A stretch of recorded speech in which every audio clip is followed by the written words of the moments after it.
Hello hi नमस्कार जय जगन्नाथ दोस्तों, आप सभी का स्वागत है मेरे चैनल पे। देखिए आज का जो ब्रेकफास्ट है, आइए देखते हैं क्या बना है ब्रेकफास्ट। आज बना है चकुली, जो मतलब क्या बोलते हैं उड़िया डिश है ऑथेंटिक। ये देखिए पूरा चकुली जो उड़द दाल से बना है, मतलब उड़द दाल और अरवा चावल, उड़द दाल अरवा चावल, और इसमें खास चीज़ बना है लौकी। लौकी भी डाला गया है इसमें, जो काफ़ी हेल्दी होता है। तो साथ में देखिए ये जो सब्जी लाया है, मतलब सर्दी वाला जितने भी मतलब मिक्स वेज टाइप का ही सब्जी है, जैसे डोसा में बनता है उसी टाइप का ये बना है सब्जी।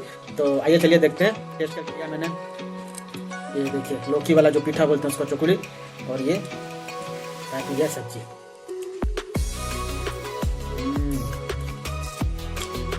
बढ़िया मस्त टेस्ट, पूरा गर्मा गर्म चकुली के साथ ये और एक बाइट लेंगे।